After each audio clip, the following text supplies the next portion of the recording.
So we now know, we'll say, the main food groups that should be in our lunchbox. So why do we need so many portions of dairy a day, particularly for teenagers? Yeah, so if you think about teenagers, Sinead, in a sense, they're not fully cooked yet. And let's look at bones for now. That'll be our focus for this point. If we look at bones in a developing teenager, they have to elongate, they have to increase in mass and density, and that doesn't come out of thin air. That actually has to all come from the diet that the person has. So dairy portion requirements for teenagers are 5 a day to reflect the fact that they simply need more calcium. It is that key fact that they are developing is why they need so much dairy in their diet. What the research has also shown is that over the last 2 decades, there's been a declining trend in how Irish teenagers between 13 and 18 consume fruit, vegetables and milk. So hopefully these videos might actually encourage people to re-engage with dairy and to include some colour back in their diet, because that trend does not really bode well. We do know that for long-term health and better health outcomes, better balanced diets that give you enough vitamin D, enough calcium and have plenty of variety in them are best for optimizing our health. So as a physiotherapist, bone health is really important and investing in it from a young age.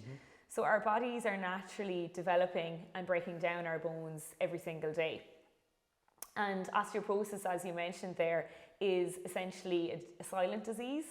So what happens is the inside of the bones get, we'll say, less strong, they get thin, and then they're more susceptible to break. Osteopenia then is the early stages of this bone loss or osteoporosis. Both are manageable, they're treatable, but they need to be found and they need to get the help from a health professional. So the key thing is that we can minimize these diseases through a healthy lifestyle.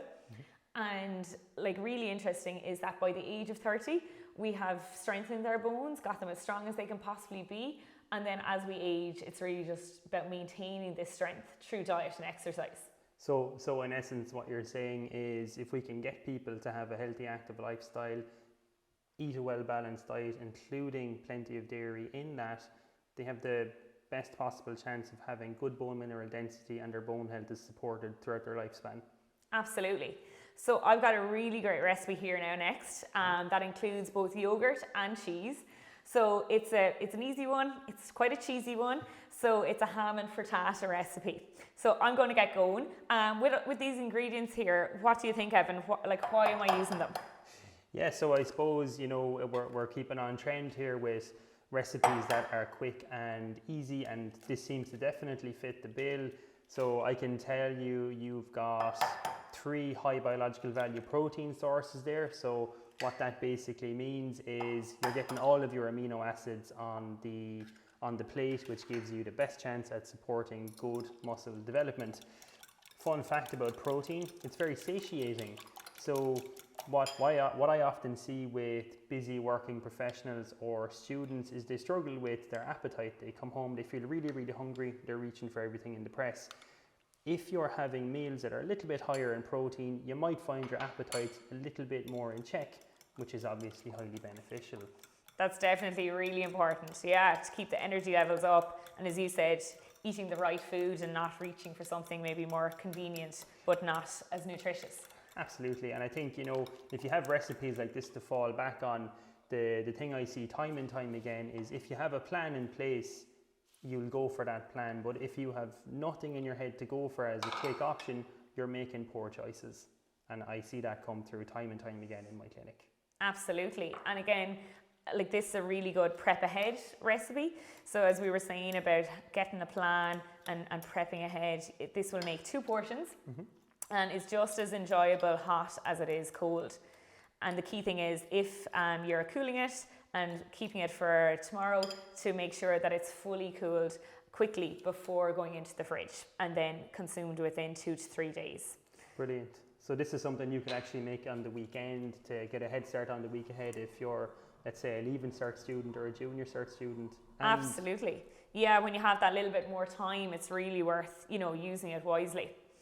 So I've just oiled a dish here, just lightly oiled it. Again, you could use a frying pan that could go in the oven either, and then just popping in our egg, our yogurt, our ham and our spinach mix. So simple as well. Do you find, Sinead, that people get intimidated by the kitchen by overcomplicating it? Definitely.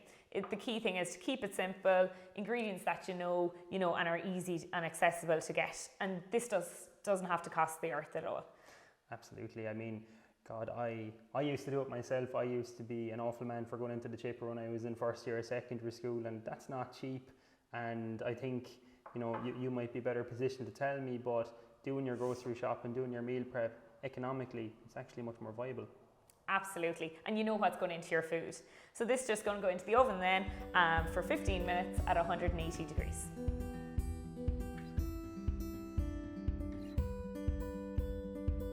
For further information, tips and recipes, go to ndc.ie or at ndc_ie on social media.